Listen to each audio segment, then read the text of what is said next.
desde Madrid. Aprovecho para saludarles a todos y por alguna circunstancia que desconozco me dicen que no se me ve, pero yo voy a tratar que ustedes me vean.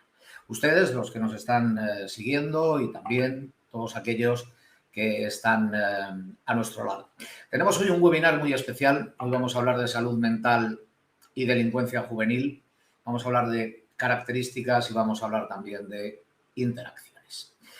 Antes de comenzar, si me lo permiten, sabiendo que es miércoles 28 de junio, que estamos en plena hora de calor, es decir, algo que es habitual, y que estamos en el 2023 y que son las 5:31 de la tarde, antes de comenzar, digo, me gustaría recordar que este webinar está enmarcado en una campaña muy especial, una campaña repleta de sensibilidad a través de Ginso, que se llama Íntegramente, es decir, que estamos dispuestos a trabajar la mente de la forma más íntegra posible, pero si lo juntamos íntegramente vamos a acercarnos a un montón de cuestiones a lo largo de los próximos que podamos poner también en emisión y en antena. Esta campaña íntegramente forma parte de un programa de promoción de salud mental como factor de protección para lo que sería la exclusión social destinado a familias que se encuentran en situación de vulnerabilidad por trastornos mentales, también por riesgo de poder padecerlos o en ese riesgo de exclusión social.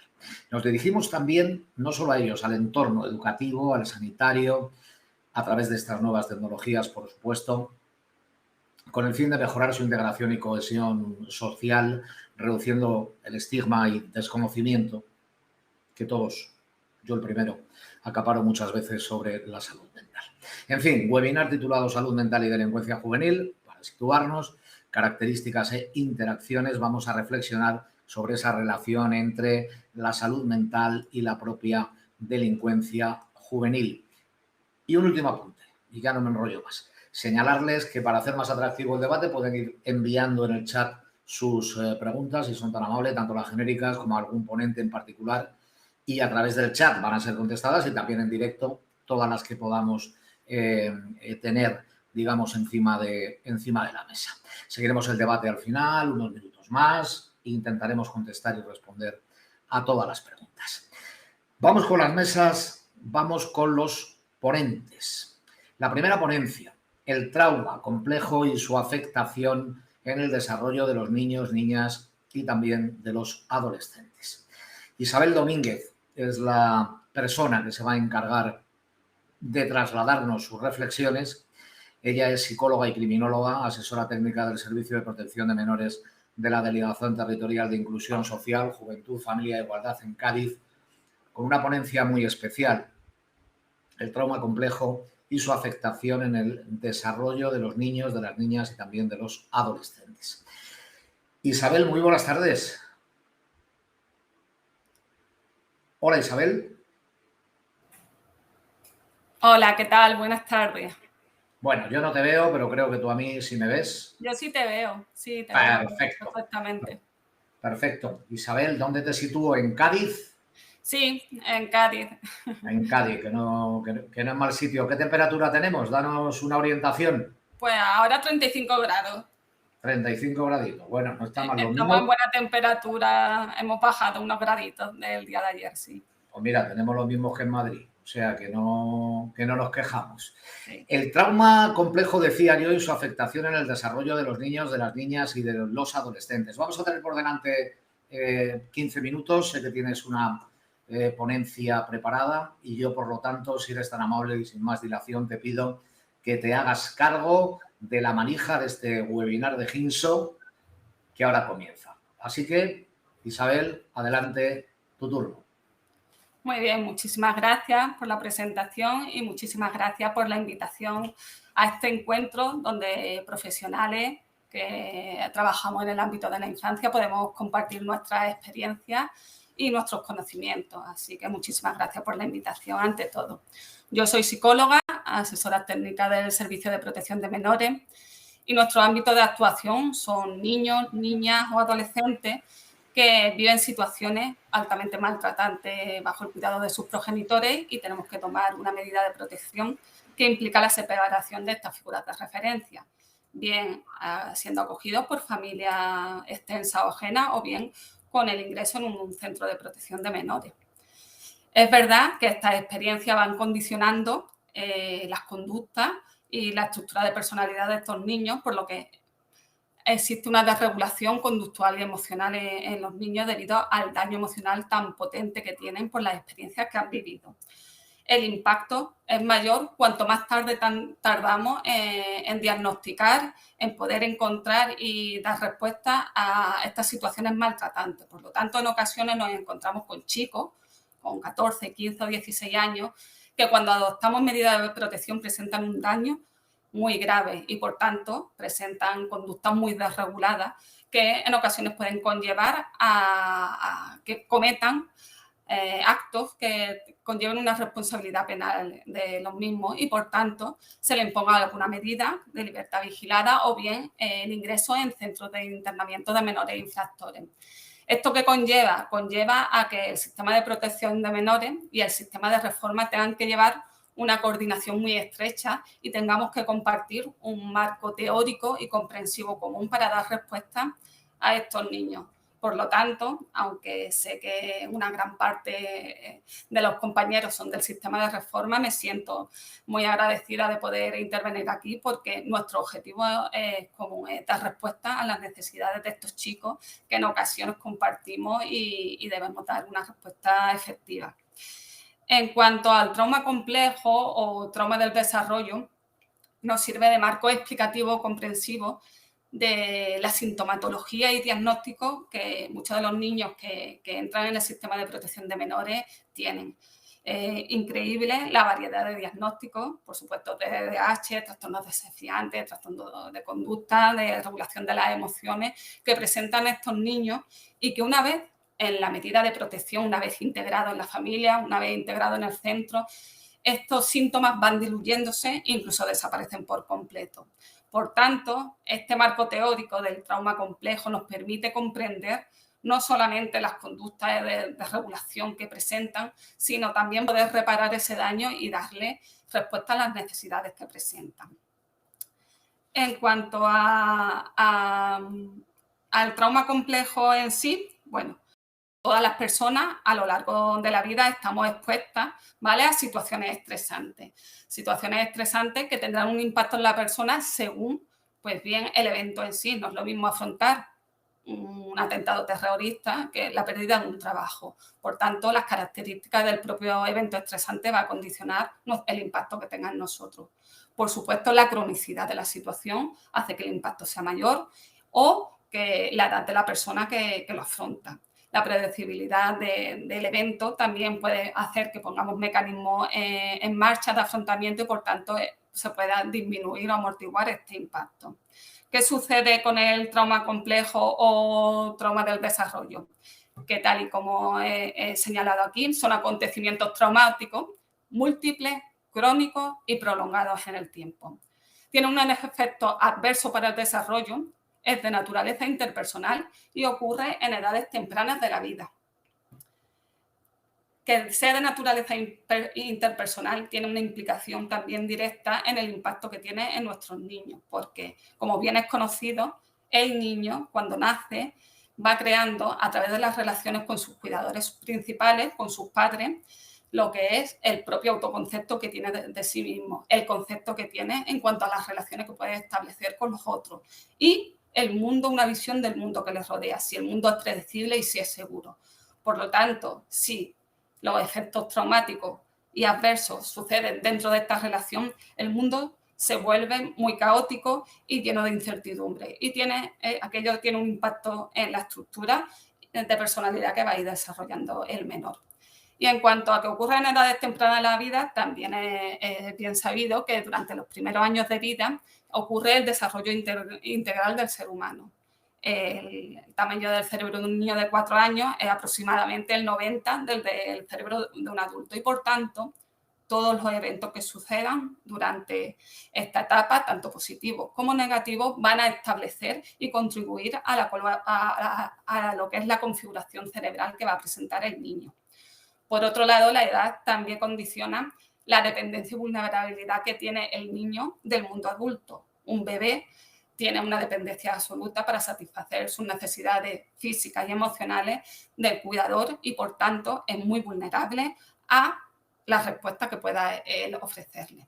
Y, finalmente, también que sea un niño con una edad más corta hace que pueda cronificarse la situación y esto conlleve a que el niño tenga que realizar una adaptabilidad a esta dicotomía de el agente que me agrede, el agente amenazante, es el mismo agente que me debe proteger. Esto genera que se vaya estructurando la personalidad del niño en base al trauma que le va acompañando. En la neurociencia se queda muy explícito y es fácil de ver a nivel de imagen cómo las situaciones traumáticas que viven estos niños tienen un impacto directo en el desarrollo cerebral y en su funcionamiento. El sistema límbico, en el sistema límbico, sistema emocional de la persona, se encuentra la amígdala. La amígdala, para aquellos que somos poco conocedores de la neurociencia, es como el detector de humo, ¿vale? Ante una emergencia, una situación de alerta, la amígdala se pone en alerta y prepara al organismo para ponerse en modo supervivencia. Es decir, para dar una respuesta rápida e inmediata que pueda poner a salvo a la persona. No hay nada más gráfico que imaginarte delante de un león. Tu organismo, tu cerebro, tu amígdala, prepara una respuesta inmediata. Puede ser la lucha, puede ser la huida o la inmovilización absoluta. Esta respuesta, que es muy rápida, no es consciente, es decir, los lóbulos prefrontales que tienen un procesamiento cognitivo de los eventos no actúa. Es la amígdala la que hace que sea la respuesta inmediata, rápida y, por tanto, pueda mantener al organismo a salvo. Esta estructura se ve condicionada por el trauma y deja de tener un funcionamiento efectivo y, por tanto, en ocasiones no distingue bien lo que son las situaciones de peligro de los estímulos que son neutros. Es conocido que las situaciones traumáticas, los eventos estresantes sostenidos en el tiempo hacen que la amígdala tenga una hiperreactividad. El sistema de alarma está continuamente activo y, por tanto, nuestro organismo y nuestra mente preparados para estar atentos a que ocurra una situación de peligro. Esto condiciona a que tenga una hiperreactividad y, por tanto, sea menos adaptativo y más responda de forma más automática a cualquier estímulo que pueda evocar a una situación que fue peligrosa. Además, la sensibilización se produce a estímulos que sean similares y que recuerden al trauma que sucedió en el pasado. Como ejemplo de ello, un niño que durante su infancia escucha que su padre pega un portazo, entra, se encuentra ebrio y a partir de ahí empieza una cascada de acontecimientos como es gritos, peleas y agresiones hacia la madre. Puede que tras varios años, un día en el colegio, escuche que un compañero pega un portazo y su sistema de supervivencia se active y conecte ese portazo con la respuesta que tuvo que dar en un pasado y ese niño salga de clase huyendo o pueda agredir al compañero. Una respuesta totalmente inadaptada y difícilmente comprensiva en una situación actual fue lo que le permitió en un pasado sobrevivir a situaciones totalmente amenazantes y adversas para su desarrollo. Es, por tanto, que nos permite una mirada más amable y más comprensiva de ciertas conductas que pueden presentar los niños en el presente. Cuando hablamos de trauma, no hablamos del evento pasado simplemente, sino de la huella que deja en la mente, en el cerebro y en el organismo de la persona y que se va continuamente actualizando en el presente, en cómo el organismo da una respuesta a los estímulos que va encontrándose en el presente, pero que evocan a situaciones pasadas. En cuanto a los criterios diagnósticos, Van der Kolk es un autor que estipuló una serie de criterios en base a los que poder detectar si un menor presentaba un trauma del desarrollo o trauma complejo. Es de especificar que actualmente en el DSM-5 no viene este diagnóstico recogido, a pesar de que los distintos profesionales que trabajan con niños traumatizados y maltratados apoyan estos diagnósticos porque vemos que es útil y vemos que nos permite comprender mucho de la sintomatología que presentan. Se está siguiendo realizando estudios y se está intentando que en la siguiente actualización del manual del DSM-5 pueda estar integrado. Dentro de los criterios diagnósticos que von der Kolk recogen, viene que para que se dé un trauma del desarrollo tiene que existir una exposición a múltiples o prolongados eventos adversos, ¿vale?, que durante la infancia o adolescencia temprana, incluyendo experiencias directas de episodios severos de violencia interpersonal, interrupción o pérdida de referentes de cuidado o bien una exposición a abuso emocional severo y persistente. Esta situación se tiene que dar al menos durante un año. Una vez que el criterio de exposición se cumple, aparecen distintas sintomatologías que comprende este diagnóstico. Está la desregulación afectiva y fisiológica, la atencional y conductual, o la del self y la relacional. Dentro de la afectiva y fisiológica nos podemos encontrar con una incapacidad para tolerar o para manejar emociones muy intensas. Por ejemplo, el miedo, la ira, el enfado. Nos encontramos con niños con unas rabietas totalmente descontroladas y floridas, o con niños que ante estímulos muy intensos se quedan paralizados e inmóviles. Por otro lado, también hay una perturbación de lo que es la comprensión y la detección de necesidades corporales. No reconocen cuando tienen sueño, hambre o hay dificultades en el control de los esfínteres. Hay pérdida de conciencia o de disociación de sensaciones, tanto emocionales como corporales. Pueden hablar de experiencias traumáticas y ellos reconocer que estaban como flotando o no tienen una percepción real de la realidad exterior, percibiendo como si fuera un sueño. O dificultades para describir emociones o sensaciones corporales. En cuanto a la desregulación atencional y conductual, hablamos de un deterioro de competencias evolutivas que se deben haber adquirido en cuanto a la atención al aprendizaje o al afrontamiento de situaciones estresantes. Dentro de esta sintomatología se encuentra que los niños, los chicos, no son capaces de interpretar señales de seguridad o señales de peligro, buscan emociones muy intensas, incluso a pesar de que ello pueda conllevar un peligro muy elevado para ellos. Intentos desajustados de autocalma, detectándose masturbaciones compulsivas o bien el autobalanceo o incapacidad para mantener una conducta dirigida a un objetivo. Muchos de nuestros chicos y también chicos que tienen conducta, pues, que tienen una responsabilidad penal de delincuencia, pues tienen estas dificultades a nivel conductual y son muy evidentes. En cuanto a la desregulación del self o relacional, nos encontramos con niños que tienen una preocupación intensa por la seguridad del cuidador o que tienen muchas dificultades para volver a encontrarse con ellos tras una separación, una interrupción del contacto con los mismos. Hay un concepto muy negativo de sí mismo o una reactividad física o emocional muy notable.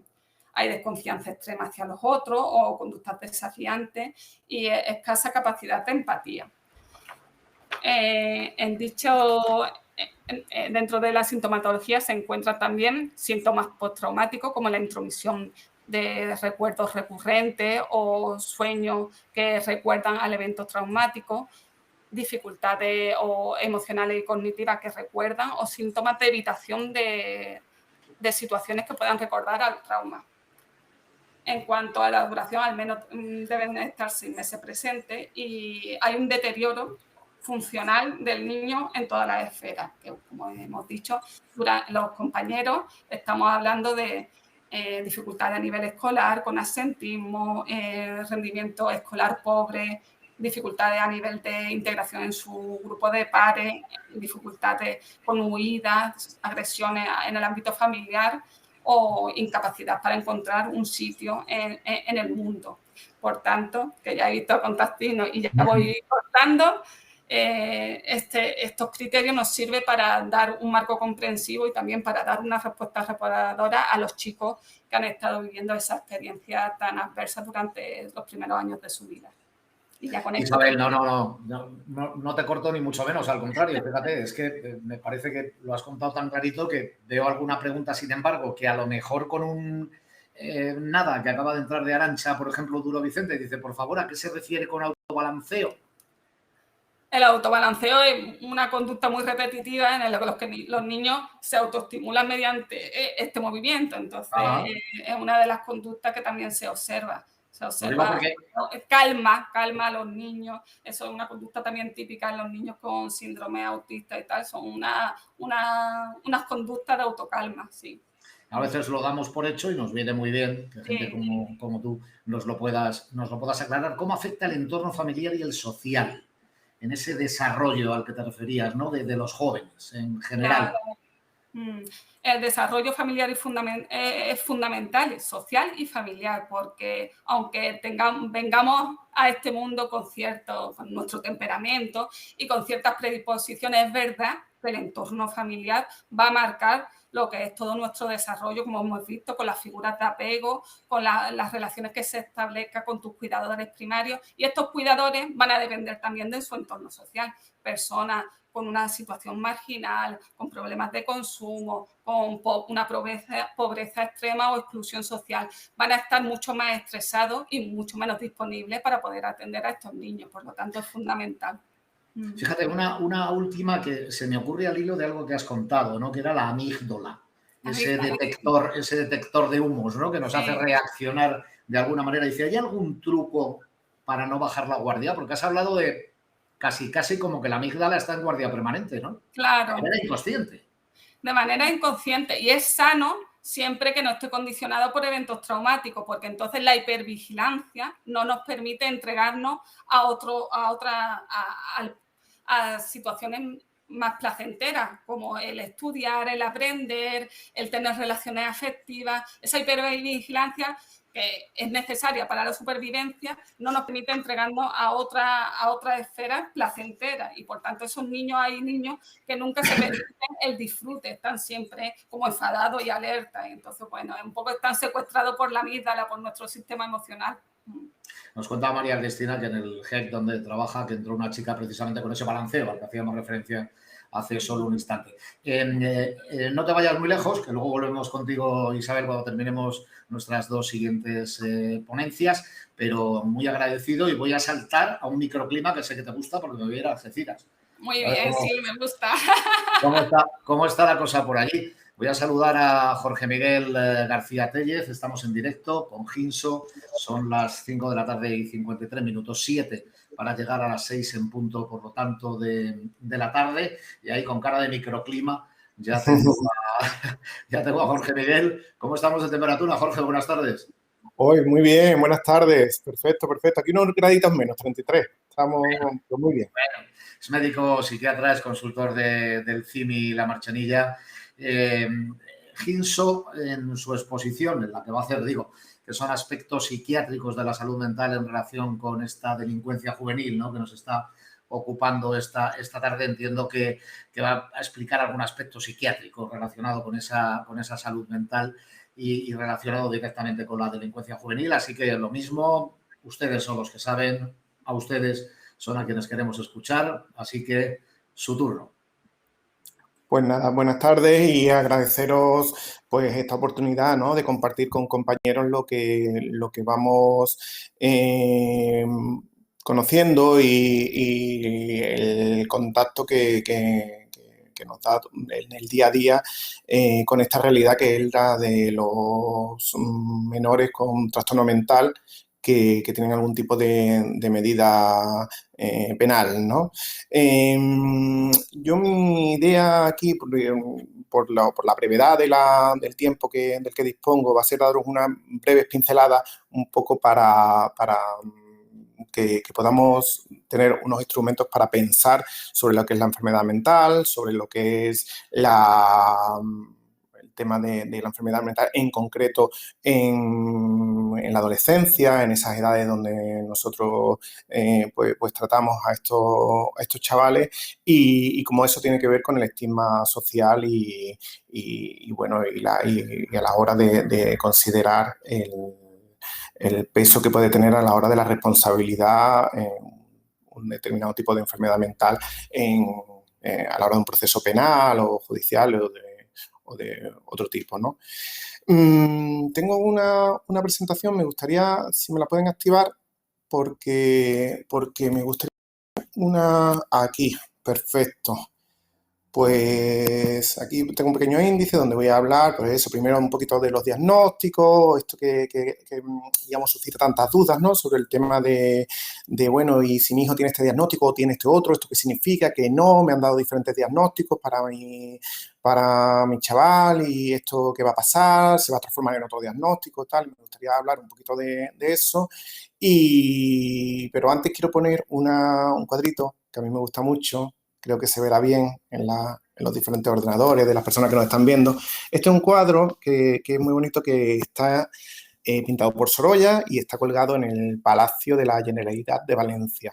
Entonces, me gusta mucho porque reivindica un poco que en España apareció la primera institución para el tratamiento, digamos, terapéutico o hasta el punto de vista con una perspectiva sanitaria o asistencial de los enfermos mentales, y aquí se representa al padre Gilabert Joffre, que fue un sacerdote, pues bueno, que digamos, promovió esta primera institución, ¿no? Era el Asilo de los Santos Mártires de los Inocentes en Sevilla, ¿no? Y yo creo que resume un poco, voy a poner otra vez. Yo creo que resume un poco digamos, el espíritu con el que los profesionales nos acercamos siempre a los enfermos mentales, en el sentido de que ahí vemos al pobre enfermo mental como está siendo apedreado, ¿no? por unos chavales y tal, y el padre se interpone y dice, oye, no, hay que cuidarlo, hay que entenderlo, es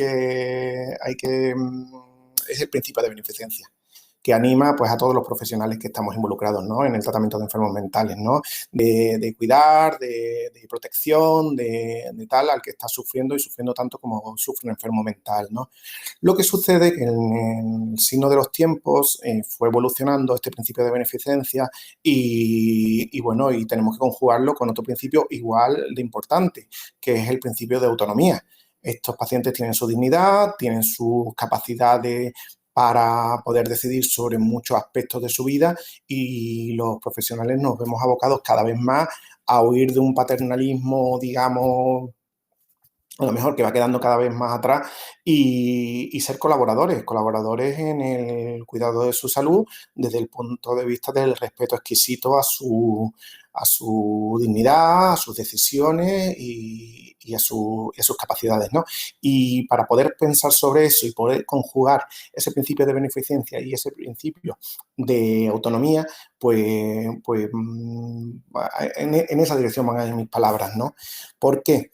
Pues porque, por un lado, con los enfermos mentales se nos plantean los diagnósticos, ¿no? Los diagnósticos tenemos los archiconocidos DSM-5, acompañados de muchísima polémica, que nos hablan de cómo se ha intentado clasificar este tipo de padecimientos, ¿no? Con mayor o menor fortuna, ya que no, por ahora, de la gran mayoría no tenemos una fisiopatología clave, o sea, clara de qué es lo que está pasando a nivel orgánico con respecto a estos pacientes. Cada vez tenemos más teoría, cada vez avanzamos más, tenemos un mejor conocimiento de la biología y de la fisiología del cerebro.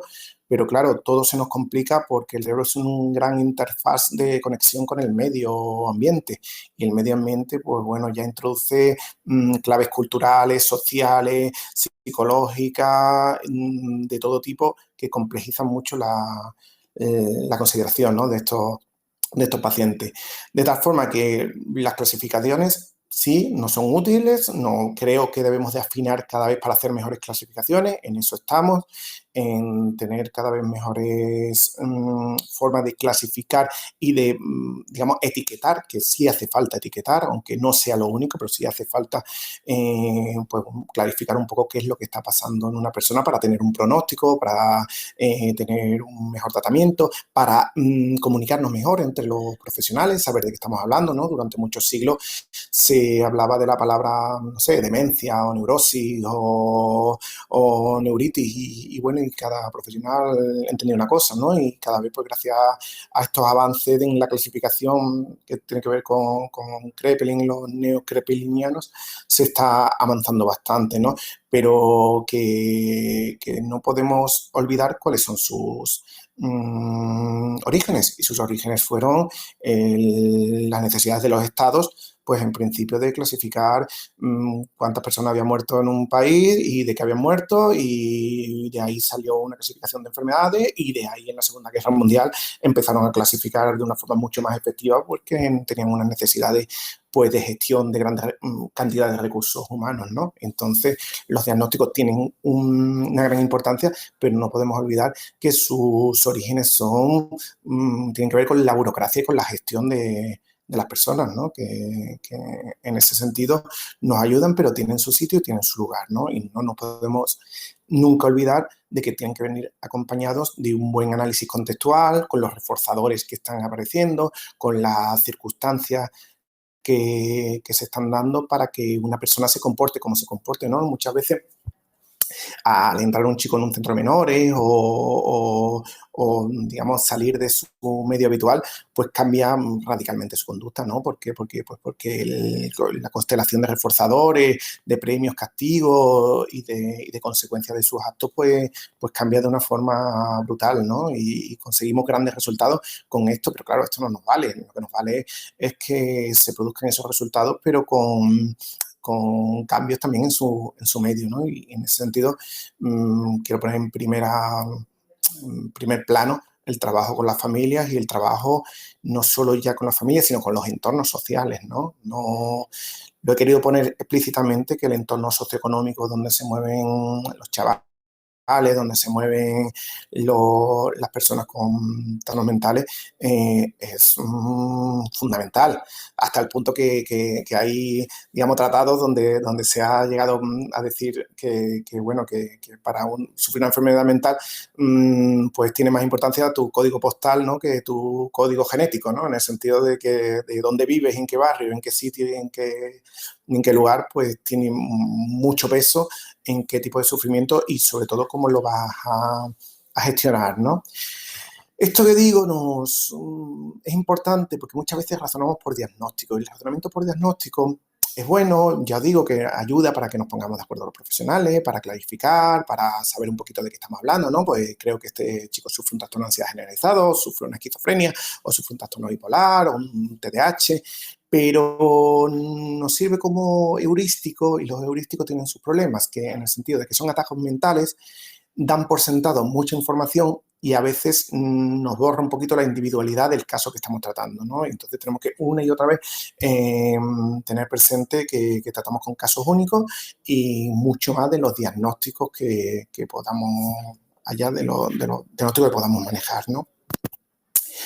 Sin olvidar que también lo estamos tratando en una edad concreta de la vida, ¿no? La adolescencia es un periodo muy concreto, muy bonito. A mí me encanta trabajar con adolescentes porque es un periodo de mucha potencialidad, ¿no?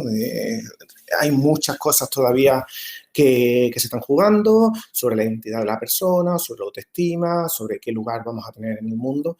Y claro, todavía tenemos mucho que decir sobre el pronóstico de los diferentes trastornos mentales, tal y como se diagnostican en la infancia y en qué va a evolucionar en la edad adulta. Tenemos mucho que decir sobre la calidad de la sociedad que le estamos proponiendo como alternativa de donde se tienen que integrar, ¿no? Que muchas veces los adultos hablamos a los adolescentes como si la sociedad que les estuviéramos ofreciendo pues no tuviera casi fallos y que solo le cupiera la integración acrítica, ¿no? Y yo me río mucho con ellos, porque trato mucho con ellos, y bueno, es que también lo que te estamos ofreciendo, no veas, ¿no? ¿Qué condiciones, ¿no?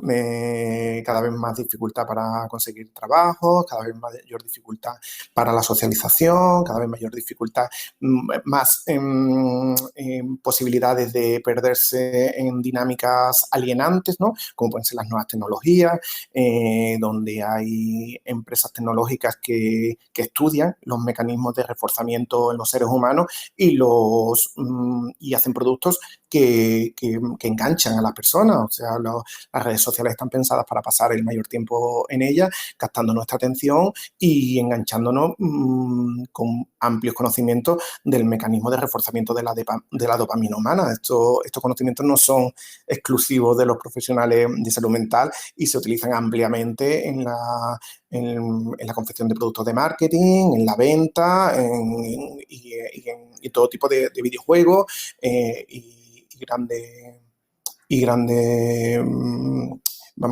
todo tipo de tecnologías, pues que captan la atención y mercadean con nuestra atención, ¿no?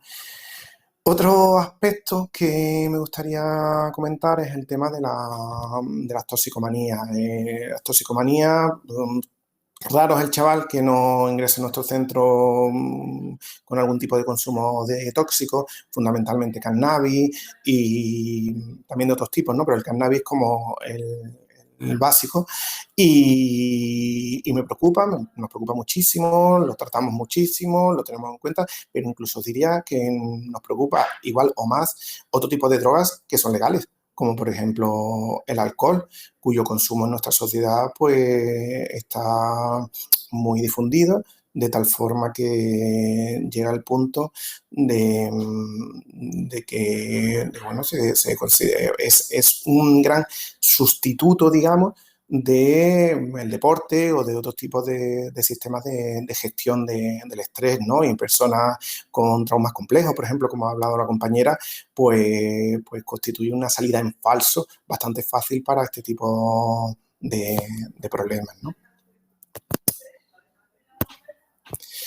Pues dicho esto, el tema de diagnosticar sin borrar individualidades, para mí se considera un asunto fundamental. ¿Por qué? Porque nos hace que podamos afinar a la hora de considerar la capacidad que tienen las personas de gestionar su sufrimiento y los diferentes pues tareas o afrontar las frustraciones que puedan afrontar en la vida o retos, ¿vale? Otro tipo de acercamiento, otra forma de pensar sobre estos problemas es el acercamiento por consecuencias. ¿Cuál es el acercamiento por consecuencias? Pues el que vemos muchas veces, por ejemplo, yo como psiquiatra he tenido que atender muchas veces urgencias y bueno, es un razonamiento que se utiliza mucho, ¿no? De va a pasar algo, ¿no? Este paciente está pues con esta impulsividad o con estas ideas o con pensamientos suicidas o de hacer daño a otra persona y va a suceder algo, ¿no? Entonces, en ese sentido, intentamos huir del concepto un poco antiguo de peligrosidad, ¿no? Que tristemente en España estuvo muy de moda, ¿no? Con la ley de vagos y maleantes, aquellas leyes franquistas antiguas, ¿no? Y intentamos pues sustituirlo por lo que es la gestión de riesgos y identificar factores de riesgo que podamos abordar para plantear el mayor número de recursos protectores para las personas para que no se produzcan desenlaces indeseados, ¿no? En este sentido, el tema de mejorar digamos, la identificación de estos factores de riesgo y tal es algo en lo que estamos todos implicados, que se nos piden en los informes y que intentamos digamos, determinar, pero que puede llevarnos a situaciones de falsa seguridad, ¿no? En el sentido de que podemos adivinar, pues bueno, qué es lo que, si una persona va a tener en un momento dado una reacción violenta contra sí misma o contra otra persona y se intenten tomar medidas vulnerando lo que es la autonomía del paciente, ¿no? Entonces, nuestras medidas hasta ahora de previsión de los riesgos no justifican por el momento la cometer medidas más allá de la voluntad del sujeto. Por lo tanto, esto lo tenemos que tener muy claro a la hora de ser pedagógicos y hablarlos con la familia y trasladarlo a la sociedad, en el sentido que no podemos actuar de forma preventiva basando en un porcentaje o en una estadística, ¿no? Esto de la peligrosidad o de la gestión de riesgo tiene mucho que ver con el tema del estigma. Que trato, y seguramente muchos de los que me estáis escuchando que tratáis con enfermos mentales continuamente, sabréis que los enfermos mentales suelen ser más víctimas de hechos delictivos o abusos que protagonistas de hechos delictivos o abusos. Digamos, nuestra sociedad tiene un cierto problema a la hora de dar cabida a personas con problemas que tienen que ver con la enfermedad mental, que tienen que ver con razonamientos alternativos al mal llamado sentido común y con problemas para dar lugar a una conducta, pues bueno, productiva, ¿no? Productiva en el sentido más, digamos, de lo que se dice ser un ciudadano útil, ¿no? Para la sociedad o productivo, ¿no? Hay personas pues que no tienen esa productividad económica, pero pueden tener toda la dignidad del mundo para vivir y aportar a la población, y el trato con ellos, os aseguro, y todos los que me estáis escuchando que tratáis con enfermos mentales, sabéis que es muy enriquecedor, ¿no? A nivel humano y a todos los niveles, ¿no? Bueno, y como así para cerrar un poquito, me gustaría hablaros un poquito aparte del razonamiento por diagnóstico, que ya os digo que es útil y que nos sirve, pero que en determinados momentos se nos puede quedar reduccionista, el razonamiento por consecuencias, que también os digo que tiene su utilidad, que nos puede ayudar y que también tiene sus pros y sus contras, pues aportaros también la posibilidad, que eso lo hacemos mucho las personas que trabajamos en psiquiatría forense y hacemos peritajes y tal, que es el razonamiento por habilidades funcionales, ¿no? A la hora de establecer capacidades, ¿no? Donde toma un primer plano lo que es el establecer la relación entre las alteraciones cognitivas y volitivas que puedan derivar de un determinado tipo de enfermedad mental, ¿no? Unos delirios, un deterioro cognitivo en caso de una demencia o una alteración volitiva en caso de una persona con un trastorno de personalidad, por ejemplo, y el hecho delictivo o que se haya cometido o que se haya podido o por el que se le esté juzgando, ¿no? En este sentido, llegamos a conjugar, o nos sirve para conjugar un poco siempre esta historia que tenemos entre el determinismo de las enfermedades entendidas como biológicas y la responsabilidad que se le supone a la persona, ¿no? La valoración de capacidades, bueno, es un tema bastante complejo. Os hago, digamos, una pincelada, pues tiene que ver con determinar las habilidades funcionales que hay que tener para determinadas capacidades, ¿no? Por ejemplo, la capacidad para entender que uno necesita un tratamiento, por ejemplo, psiquiátrico, pues tiene que tener unas habilidades funcionales que tienen que ver con la capacidad de saber lo que uno tiene, con lo que puede pasar si no lo toma, con lo que hace un fármaco o una intervención, y que se determinan y se van valorando una por una para poder argumentar hasta qué punto una persona está capacitada para tomar una decisión, ¿no? De esta forma intentamos siempre, ya está aquí Constantino, ya cierro con esto, intentamos siempre conjugar un poco esta labor que os he hablado al principio, que es tan difícil, ¿no? Entre los valores que tienen que ver con la beneficencia, la protección, el cuidado y el respeto exquisito a la autonomía del paciente, ¿no? Tratamos y evaluamos las personas que estamos en entornos con una perspectiva terapéutica y legal, penal en este caso, por mi parte, tenemos que mantener ese equilibrio, ¿no? Entre el tratamiento y la evaluación a la hora de considerar cómo vamos a afrontar estos fenómenos tan complejos, ¿no? Donde un pensamiento reduccionista pues nos deja un poco, digamos, pobre para considerar la realidad de lo que vamos a tratar. Perdonad que haya sido tan escueto, son unos temas que son tan interesantes y tan largos, ya os digo, me apasionan, pero no por espacio no podía. Pero bueno, si os llama la atención o queréis ampliar, tenemos ahora las preguntas y quedo también a vuestra disposición, ¿no? Para lo que necesitéis, ¿no? Volvemos además en un instante porque vamos a hacer lo mismo, pero teníamos por aquí un par de preguntas muy rápidas, porque claro, hablamos de trastornos mentales, pero podríamos poner en una línea los 3, digamos, trastornos que se dan en este tipo de jóvenes, es decir, hay una tipografía que nos permite decir, este sería más o menos el orden. Es muy variado, pero mira, tenemos un trastorno que en menores se diagnostica con muchísima frecuencia, que es el trastorno de la conducta, que es un poco un cajón desastre donde entran muchísimas alteraciones sociales, de desafío a la autoridad ya sea familiar o ya sea pues policía y otro tipo de autoridades, ¿no? La impulsividad tan grandísima.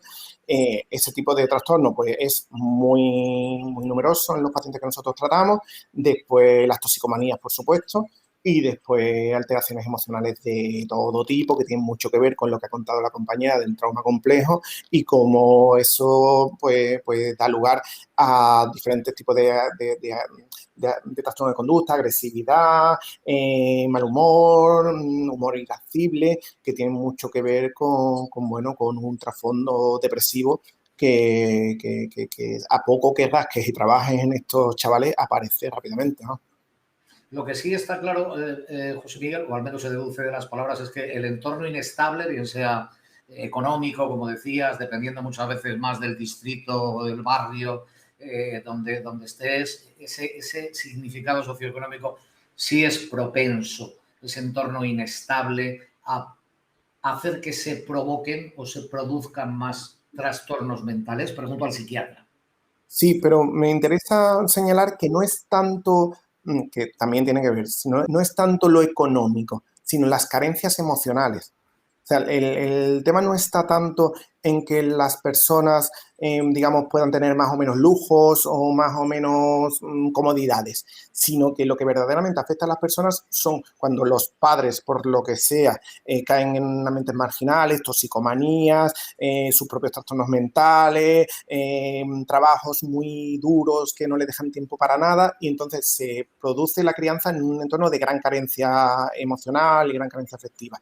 Es mucho más eso que puedan tener más o menos lujo. El corazón, el cariño, puede alejar. Vamos a dejarlo ahí. Es una suerte de titular. Ahora nos vemos. Muchísimas gracias de verdad por lo que nos has contado, Jorge Miguel. Un placer. Ahora volvemos. Vamos directamente a nuestra tercera ponencia dentro de esta intervención social en salud mental, desafíos e interrogantes y caracterización de menores infractores también en medidas terapéuticas. Está Silvia Varela, que la tengo por aquí. Hola Silvia, muy buenas tardes. Hola, buenas tardes. Me voy a Almería, ¿no? Sí, efectivamente, a un pueblecito de Almería, a Oria. A Oria, nada más y nada menos. Buen sitio, vive el cielo. ¿Qué temperatura tenemos por ahí? Pues en torno a los 30 grados en este momento, calorcito. Bueno, estamos mejor que queremos. Silvia Varela en Almería es trabajadora social de la Unidad Terapéutica del CIMI de Tierras de Oria. Ginso con su ponencia que genéricamente ha titulado Intervención Social en Salud Mental, desafíos, pero también interrogantes. Es decir, vamos a ver cómo el factor tiempo juega un papel también muy importante. De esto todavía no hemos hablado a la hora de trabajar con adolescentes. Así que Silvia, su turno y la escuchamos encantados. Adelante. Muchas gracias. Voy a intentar condensar en 15 minutos lo que es la esencia del trabajo que realizamos los trabajadores sociales en un centro de menores. En primer lugar, sí posicionarnos. Cuando un niño ingresa en este centro, en cualquier otro centro de menores, ya viene con unas experiencias psicovitales previas y tenemos que determinar y definir, digamos, qué repercusiones tiene la enfermedad mental dentro de lo que es el comportamiento disruptivo. La enfermedad mental siempre va asociada a una serie de sintomatología que afecta al niño que lo sufre, pero también a la familia y al entorno. ¿En qué manera? Pues en forma de conflictos en el ámbito escolar, en el ámbito social, en el ámbito obviamente familiar. Pero hay algo muy importante y es que no son siempre necesariamente las enfermedades mentales las que dan lugar a esos conflictos. En muchas ocasiones esos conflictos vienen determinados por la falta de información que tienen las familias. Vienen determinados por el no entendimiento de esa patología que sufre ese adolescente. Viene determinado por los prejuicios que tenemos también socialmente y la falta de apoyos en muchas ocasiones especializados a estas familias y a estos adolescentes. Estas situaciones acostumbran a desembocar en estrés que se ve reflejado en el adolescente, pero también en las familias, y que en ocasiones dan lugar a las rupturas matrimoniales, dan lugar a desequilibrios dentro de las dinámicas familiares y obviamente el niño se ve afectado por estas circunstancias. Si a esto además le sumamos lo que mencionaba Jorge en cuanto a problemas adictivos, y ya no solo problemas adictivos ligados a sustancias, sino también últimamente se está dando mucho a las nuevas tecnologías y que algún familiar pueda llegar también a padecer una enfermedad mental, digamos, las dificultades se ven multiplicadas. Y el estrés, obviamente, también. Pensemos que el internamiento se produce siempre de manera involuntaria para el chico. Al ser involuntario genera también muchos miedos, tanto en el chico como en las familias.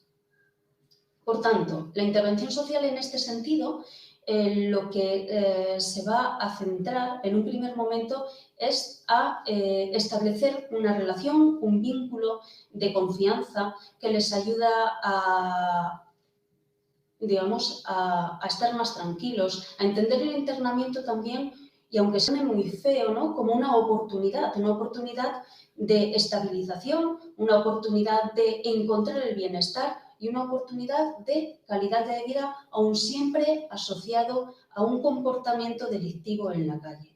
Incluso también en el entorno familiar, porque hay muchos padres que son los que interponen denuncia y por lo que se precipita el internamiento del chico.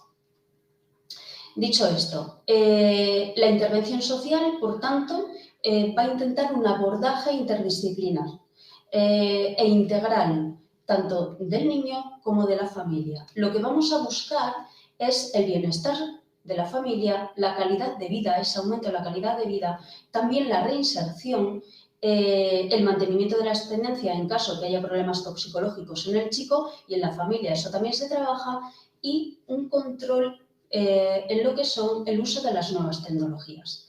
Obviamente para esto es necesario fijarse en las singularidades de los niños y de las familias. Bien lo decía Jorge antes, que no todas las familias ni todos los niños obran de la misma manera, ni tienen las mismas experiencias.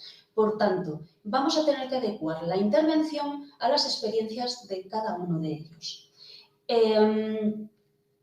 Vamos a ver, sí que es cierto, y lo decían anteriormente, que la enfermedad no va a venir determinada por pertenecer a un estrato social u otro, tener una cultura u otra. Desde la experiencia que nosotros tenemos, sí que viene determinada por la gestión que hace cada familia de la patología que sufre el niño. Y dentro de la familia, cada uno de los miembros. Va a haber miembros de la familia que van a ver la patología, la enfermedad mental como algo temporal, y siempre con el mismo diagnóstico estamos hablando. Va a haber otros miembros que lo van a ver como algo crónico, unos con esperanza, otros lo van a ver como un reto insuperable. Cuando ven que ese chico es diagnosticado, es como que el mundo se les termina y no encuentran una salida. Hay otras personas que se entienden agentes de cambio y desde el primer momento se ofrecen a la intervención y a su participación activa. Hay otros miembros de la familia que nos dicen que no están preparados y que su participación de alguna manera va a ser ineficaz. Otros se entienden como solucionadores, otros ven a la familia como enquistada y otros lo ven, sin embargo, como una unidad muy fortalecida e infranqueable. Todas estas circunstancias son necesarias que los trabajadores sociales las interpretemos y las valoremos. Por tanto, decir que la intervención social va a pasar por 3 fases diferentes. La primera es el estudio del caso para detectar exactamente qué dificultades tiene ese adolescente, tiene esa familia y no únicamente ligada al hecho delictivo. Después pasamos a un diagnóstico y a un tratamiento. Y un tratamiento visto desde la perspectiva siempre del tratamiento de los desajustes, de esas dificultades psicosociales, pero no desde la patología. En este sentido, vamos a centrar la intervención en 5 puntos. Un poquito ya lo señalaban con anterioridad Isabel y Jorge, y es necesario reforzar las fortalezas que encontramos en la familia. Esas familias, esos miembros de la familia que se ofrecen a matizar comportamientos, que se ofrecen a ayudar al adolescente. Vamos a trabajar también sobre factores de riesgo que también existen. A lo mejor nos encontramos, y en muchas ocasiones nos ocurre, que las familias intentan, digamos, de manera inconsciente, la mayor parte de los casos también cierto, encubrir ciertas carencias parentales en la educación de los chicos a través del diagnóstico. Ellos mismos se escudan en una etiqueta para defender lo que ha ocurrido. En este sentido, sí es necesario elaborar una intervención dirigida a que sean conscientes de su propia realidad y dar lugar a cambios efectivos que favorezcan la mejora de esas relaciones parentales, porque al final el niño se va a fijar mucho en el comportamiento de sus padres, en el comportamiento de los hermanos. Para ellos es fundamental el apoyo. La intervención social se va a fundamentar también en crear un ambiente de apoyo a esas familias y a esos menores, a elaborar estrategias de afrontamiento, a darles esa información y estrategias de afrontamiento no únicamente desde el ámbito psicofarmacológico, que va a ser muy importante y vital en muchas ocasiones, pero en otras ocasiones va a ser más ligado a patrones de comportamiento.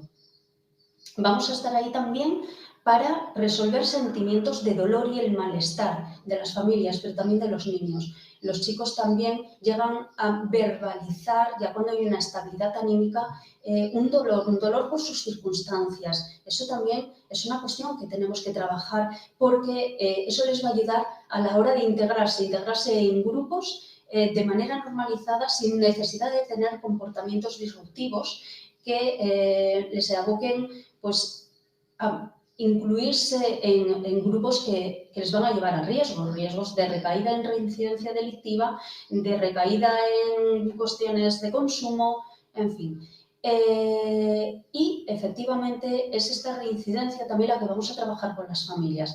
Vamos a trabajar la detección de crisis ligadas a la patología propiamente dicha, a las adicciones, pero también a establecer contacto con aquellos recursos que existen en su medio para dar respuesta a aquello que ellos donde no pueden llegar.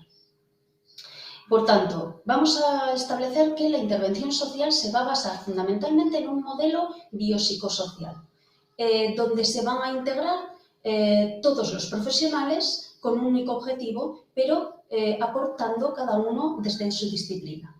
En este sentido, tengo que reivindicar la labor de los trabajadores sociales porque realmente es fundamental y en ocasiones sí que es una parte muy olvidada. Los trabajadores sociales al final somos quienes van a dar información respecto a qué dificultades hay en el entorno y puede redundar en la intervención. Tema tiempo. Esta intervención lleva mucho tiempo. El tiempo viene determinado por las medidas de internamiento y no tanto por las dificultades que tienen estas familias.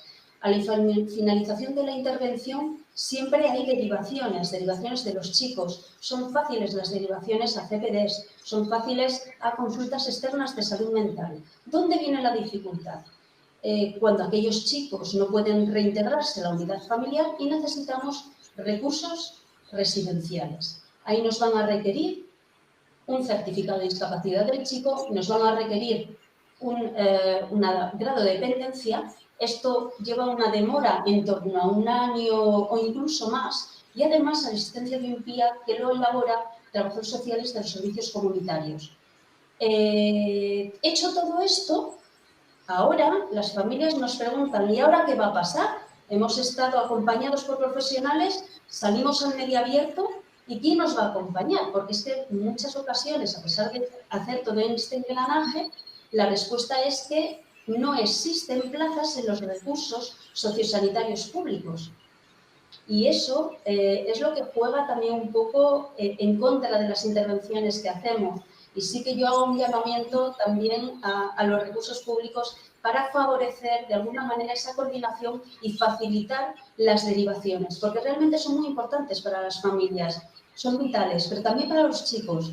Hay chicos, por ejemplo, que nos llegan, que cumplen la mayoría de edad, ellos se sienten estables, quieren vivir su adolescencia plenamente, con la libertad de movimiento, con el disfrute de aquellos otros chicos que están en la calle de manera muy normalizada, pero no llegan a ser conscientes en ocasiones de esas dificultades. Sí que es verdad que la intervención se tiene que apostar siempre por esa participación activa de las familias, por esa participación activa de los chicos, por ser escuchados, porque muchas veces no es tanto los recursos que los profesionales queremos establecer, sino que la respuesta está en ellos. Pero también tenemos que ser conscientes de que la enfermedad, y que encima una enfermedad en plena adolescencia, conlleva riesgos y tenemos que cuidar esa salud mental.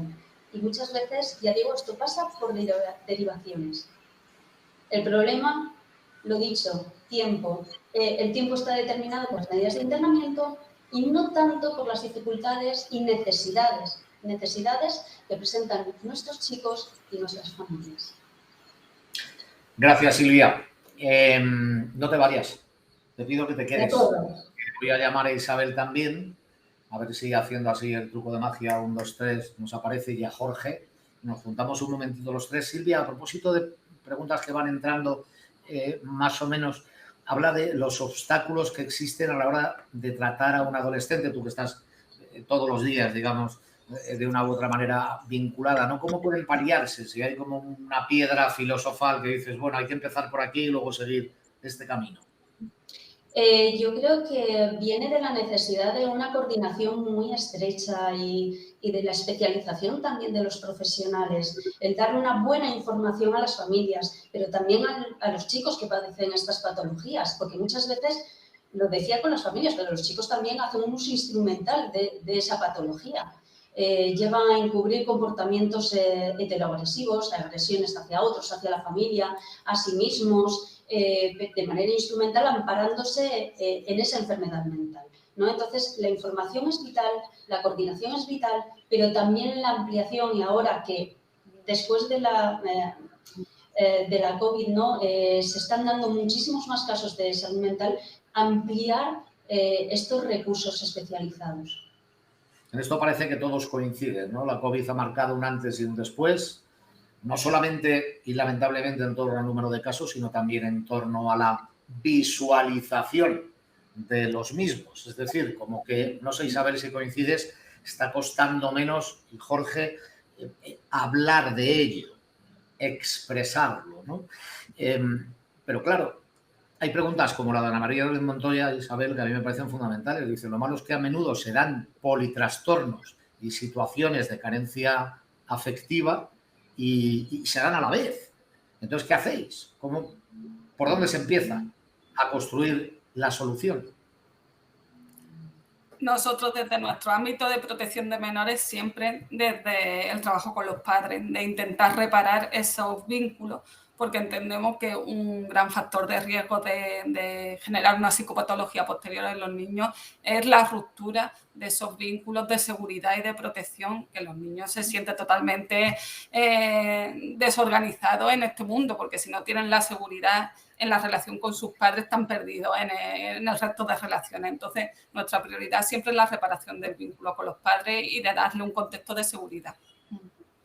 Jorge, ¿podría decirse que este riesgo de exclusión, Leo, y salud mental son vías de doble dirección? ¿O son paralelas? Sí, desde luego.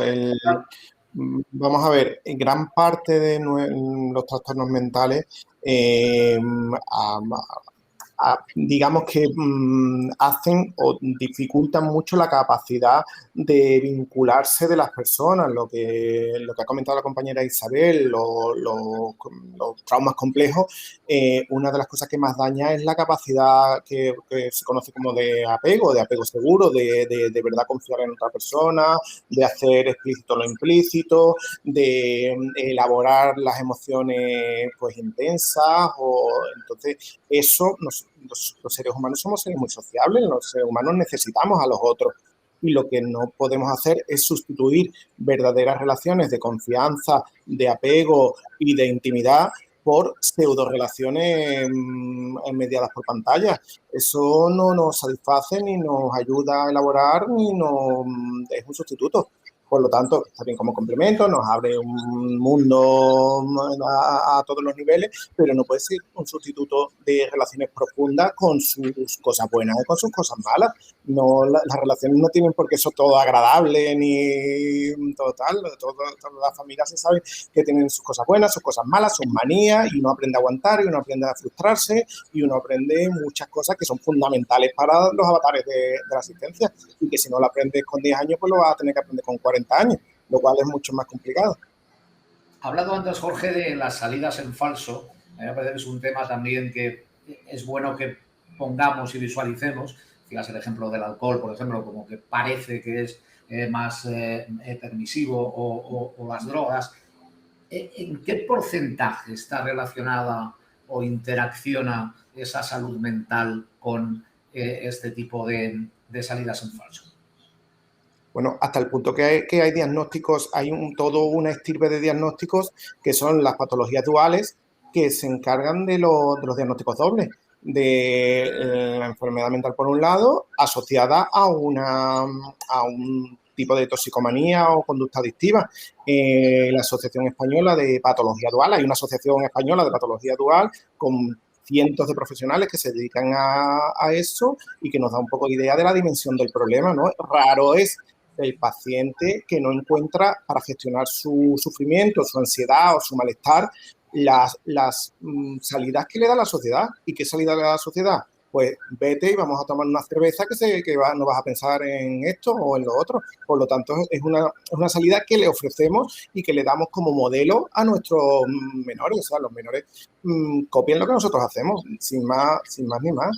Entonces, si el sufrimiento es de una intensidad leve, moderada, pues bueno, pues queda como algo que te distrae.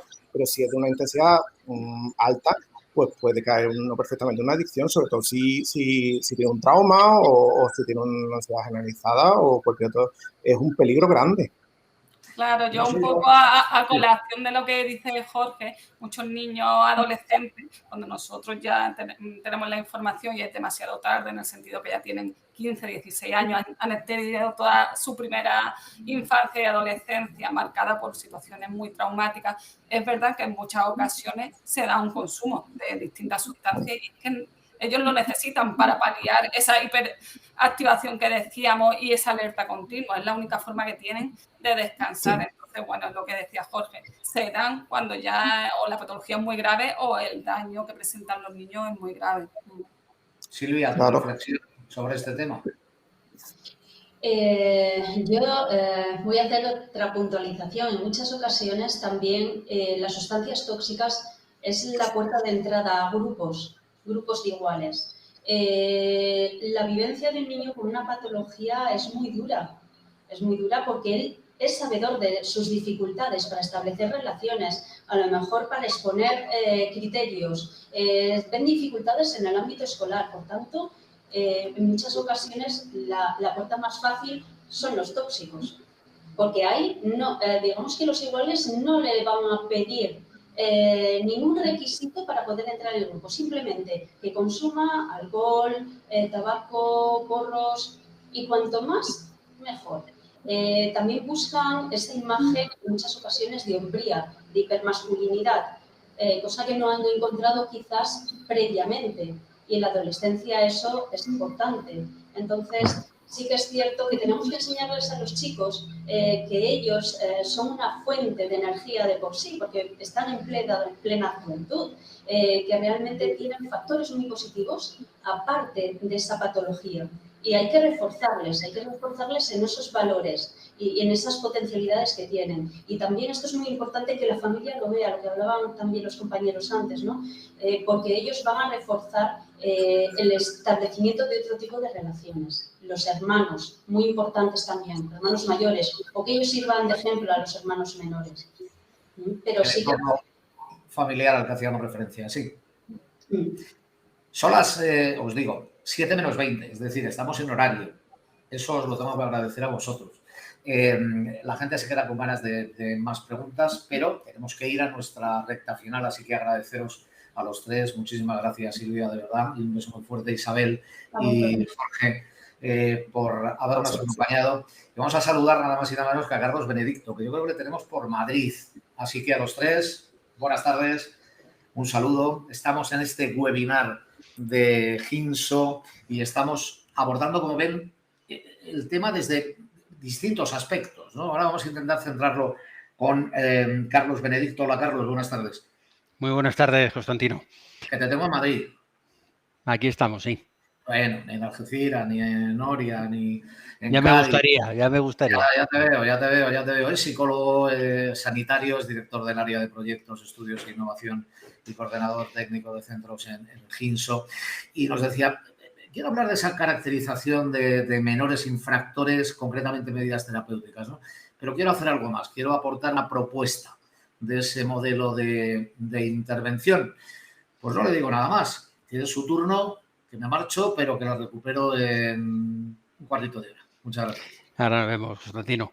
Bueno, yo como último ponente creo que es obligatorio agradecer sobre todo al resto de compañeros y amigos la participación y el querer haber estado aquí con nosotros, ¿no? Y contribuir con el conocimiento que han demostrado un poco pues a ampliar opciones, propuestas y en definitiva compartir, ¿no? Compartir en un ámbito que es muy complicado, que está de mucha actualidad ahora, que es el tema de la salud mental en el ámbito de los menores, en especial en el ámbito que nos ocupa a nosotros de los menores infractores. En nombre de la entidad, pues darles las gracias, por supuesto, por esta participación.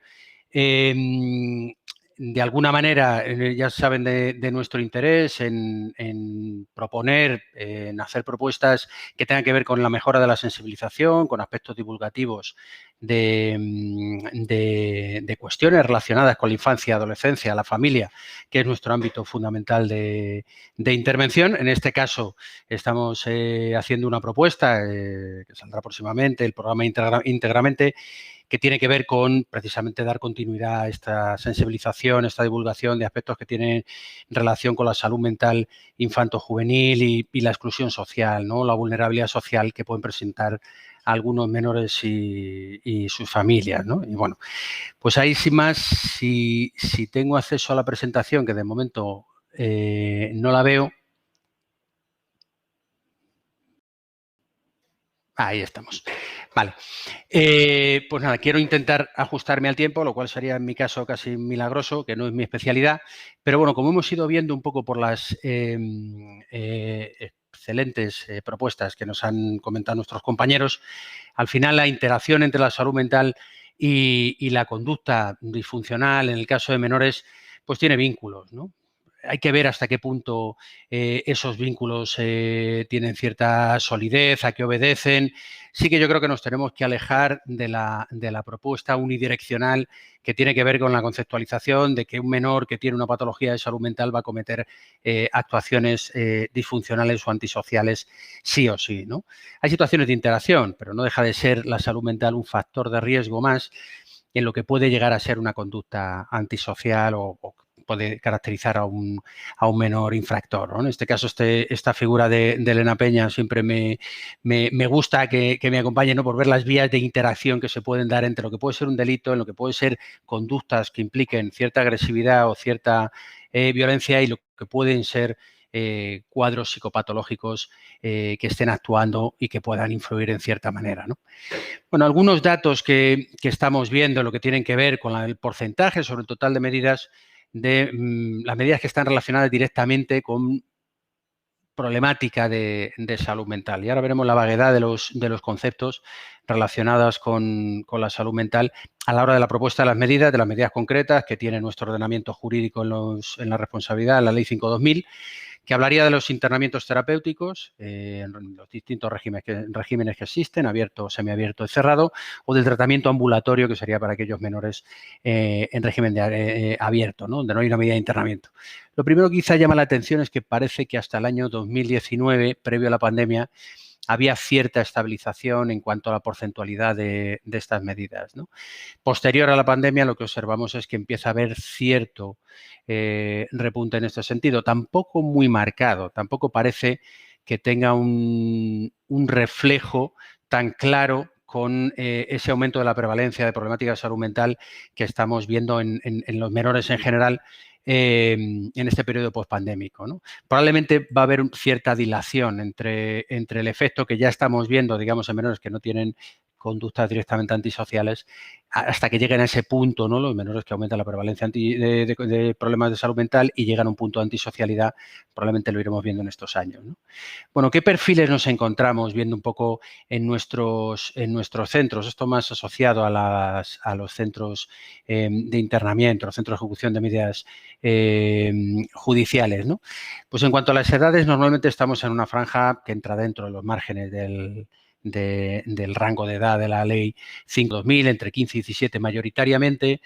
En cuanto al tipo de la tipología delictiva que tienen estos menores con estas medidas de internamiento terapéutico, pues vemos muchas tipologías relacionadas con la violencia filoparental, ¿no? Y con la violencia en un ámbito doméstico, con la violencia en un ámbito, entre comillas, cercano, ¿no? En relaciones emocionales intensas, podríamos decir. También estamos encontrando delitos que implican un ejercicio de la violencia expresa ya, como pueden ser las lesiones, incluso en delitos contra la libertad sexual, ¿no?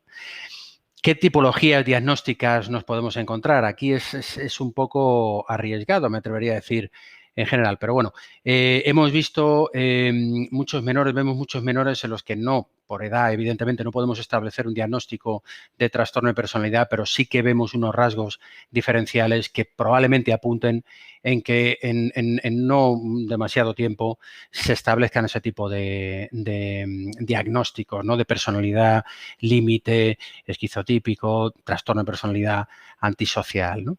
También nos encontramos con mucho diagnóstico de trastorno de déficit de atención con hiperactividad, ¿no? El famoso TDAH, que es verdad que nos lo encontramos, pero que es verdad que no nos lo encontramos realmente en la dimensión en la que vienen esos diagnósticos desde fuera. O sea, en este caso nuestras unidades están sirviendo claramente para establecer mucho diagnóstico diferencial, ¿no? Y en no pocas ocasiones vemos que la realidad es que el menor no tiene un trastorno de déficit de atención con hiperactividad, sino que probablemente obedece a otro tipo de problemática, pero en un contexto ambulatorio resulta difícil y a veces pues sí que vemos ese sobrediagnóstico del TDAH, ¿no? También vemos menores en los que hay un inicio de trastorno psicótico que veremos si va a seguir un curso directamente hacia una enfermedad mental del espectro esquizofreniforme o tiene que ver con determinadas situaciones de consumo, de abuso de tóxicos en las que puede haber un episodio psicótico puntual y luego esa situación puede revertirse hasta cierto punto, ¿no? También nos encontramos con problemas de diversidad funcional en el ámbito intelectual, ¿no? O sea, es decir, menores que tienen una discapacidad intelectual, normalmente leve, en algunos casos llega incluso hasta moderada, que le dificulta realmente también una comprensión absoluta de lo que está pasando en el contexto de interacción y que puede tener una relación directa, funcional directa con la tipología delictiva, ¿no? En muchas ocasiones. Algunos trastornos generalizados del desarrollo, hablaríamos de los trastornos del espectro autista, de muy difícil diagnóstico, también aparece la comorbilidad y dificultades a la hora de establecer ese tipo de diagnósticos, o trastornos adaptativos, ¿no? Que yo creo que tienen mucho que ver también con lo que hemos visto y que es un concepto también muy interesante, el concepto del trastorno del trauma con T mayúscula que dicen algunos autores, ¿no? El trastorno de estrés postraumático traumático complejo por esa exposición sucesiva a situaciones de victimización que en nuestros menores es muy habitual, ¿no? Bueno, ¿qué características funcionales? Pues son menores muy impulsivos, con una capacidad de demora de la recompensa muy limitada. Probablemente ahí entraríamos también incluso en desarrollos neurobiológicos interesantes, con un repertorio de habilidades sociales muy primario, muy orientados a obtención de beneficios, muy pocos recursos, muy extremos, ¿no?, en esas interacciones, muy poca tolerancia a la frustración, dificultades de autocontrol de todo tipo y, como decíamos, mucha impulsividad, ¿no? Bueno, esto simplemente es refrendar lo que hemos venido viendo un poco a nivel porcentual, los distintos diagnósticos, cómo se pueden representar. Obviamente los trastornos del control de impulsos o trastornos de conducta pues son los más sobrerepresentados. En el propio diagnóstico aparece ya la categorización de conducta, digamos, delictiva o conducta agresiva o anormal, ¿no? Bueno, tipologías delictivas. Avanzamos un poquito más, ¿no? Algunas cuestiones que creo que es importante que han salido y que son siempre relevantes en nuestro ámbito. Y es, hemos hablado, ¿no?, de la repercusión que puede tener ese aumento de la prevalencia general en un plazo corto o medio plazo que nos vamos a encontrar en las medidas judiciales. Ya lo estamos viendo. Sobre todo empezamos a ver diferentes patologías, ¿no? Antes quizá eran más diagnósticos más limitados, permítame decir más homogéneos. Ahora se están viendo mucho más tipología a nivel diagnóstico, ¿no? Es verdad que seguimos con una dificultad en nuestro ámbito que hemos tenido y tenemos, y hasta que no haya una modificación legislativa me temo que tendremos, que es el hecho de lo ambiguo que es la terminología a la hora de adoptar medidas terapéuticas, ¿no?, que está dirigidas a aquellos menores que padezcan anomalías o alteraciones psíquicas en el ámbito de la salud mental, ¿no? Luego estaríamos en el ámbito de la dependencia de sustancias, ¿no?, drogas, etcétera, etcétera, o también las anomalías psíquicas, las alteraciones de la percepción que influyan en el grado de conocimiento o de conciencia de la realidad. Es muy difícil delimitar al final qué menor va a ir a una medida terapéutica, y eso hace que sean unos grupos pues demasiado heterogéneos en muchas ocasiones, ¿no? O sea, que quizá habría que definir más que en función de una sintomatología concreta, con una afectación funcional sería interesante, o al menos mezclar esas dos terminologías, ¿no? ¿Qué relación hay entre la salud mental y la conducta infractora, ¿no? Como decía, huir de esa unidireccionalidad, que tener un problema de salud mental implica emitir una conducta infractora. Probablemente la principal relación que tienen es que los dos comparten una misma base. Es decir, es verdad que hay factores causales de patología y factores causales de conducta antisocial que son los mismos. Es decir, ser víctima de malos tratos, como hemos visto aquí, aumenta el riesgo de problemática de salud mental y, por supuesto, aumenta el riesgo de emitir una conducta infractora. Entonces, la relación está más, digamos, en la base. Otra cuestión que es, permítame la expresión triste, es el hecho de que muchas veces el ámbito judicial está sirviendo de órgano de detección y de trabajo sobre problemáticas de salud mental de nuestros menores. ¿Por qué? Porque lamentablemente los servicios públicos, todos sabemos, están colapsados, ¿no? Y es difícil a veces acceder a estos servicios en estas edades, y menos para unos menores que no tienen conciencia de enfermedad, ni los menores, ni muchas veces el contexto familiar, como decía nuestra compañera de Oria, ¿no? La familia es muy importante en este contexto de intervención.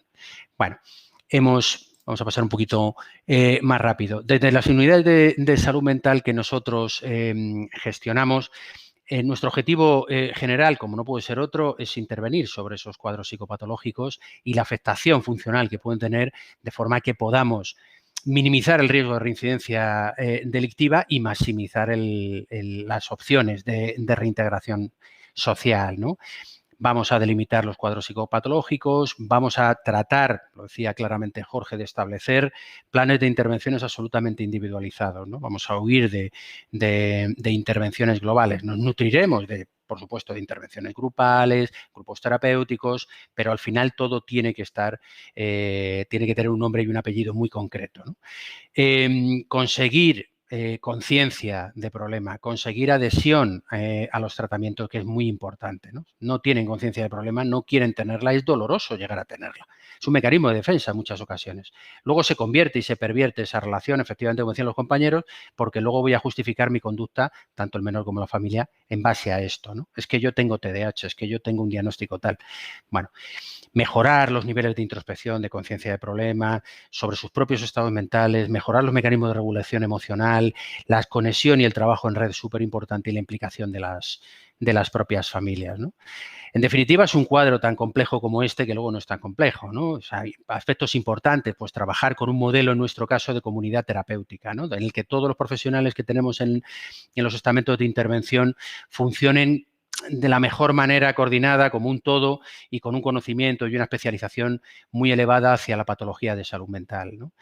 Que veamos realmente qué funcionalidad tiene la patología, a qué afecta y ver en cada caso cómo podemos revertir y maximizar esas posibilidades de reinserción, ¿no?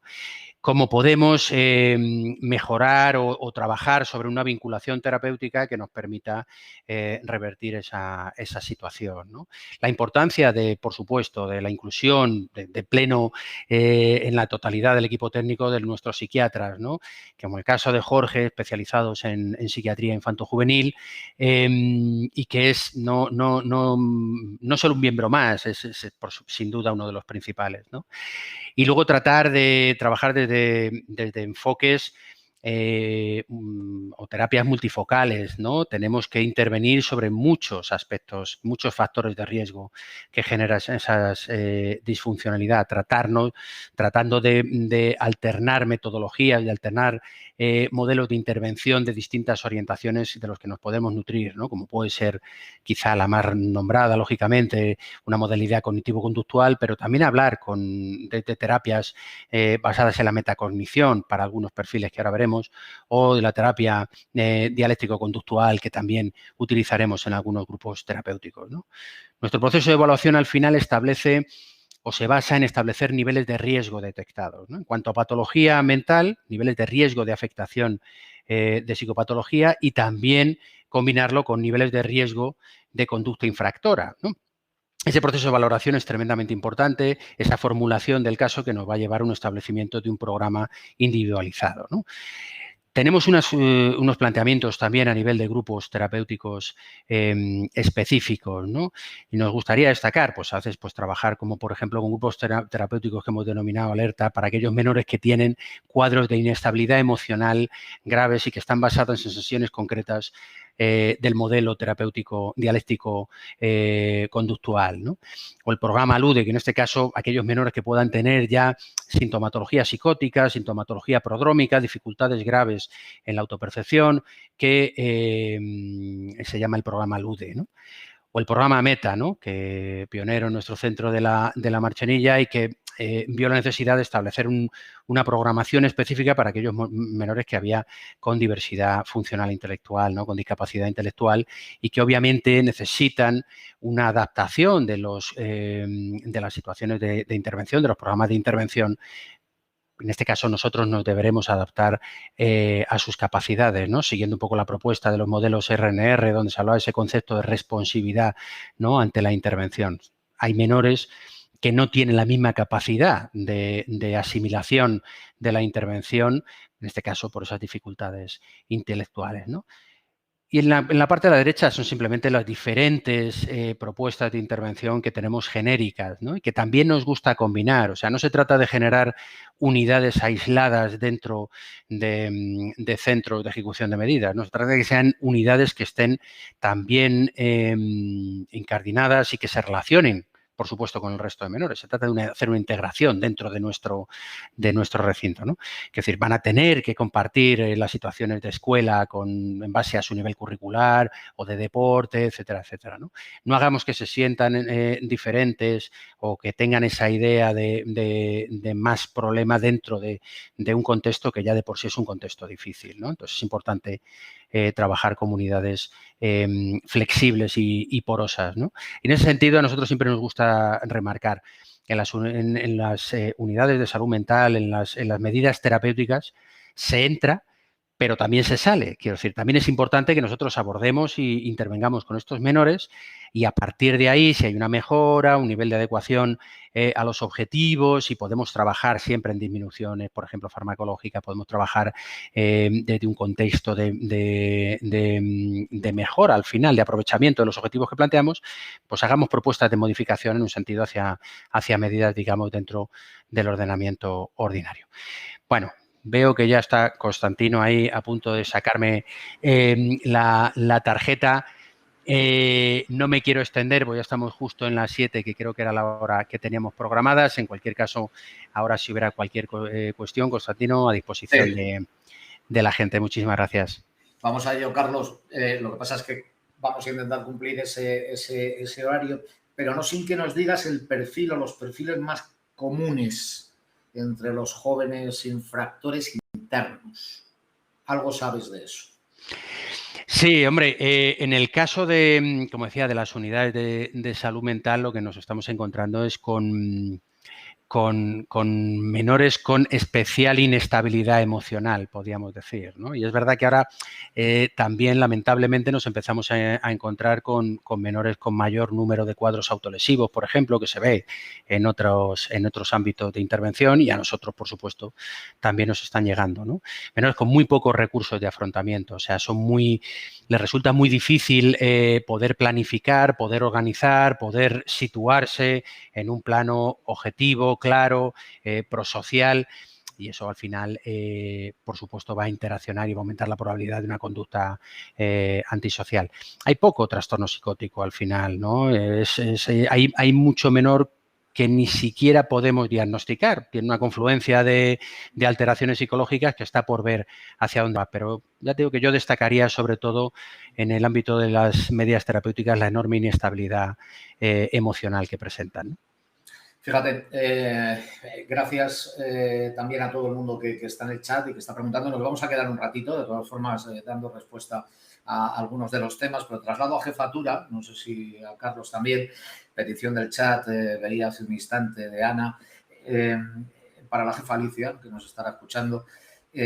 Solicitan otro webinar similar, dice, pero con edades de educación primaria. Si eso sería posible que lo pudierais valorar dentro de Ginso y que se pudiera también articular para un futuro pues, más o menos inmediato.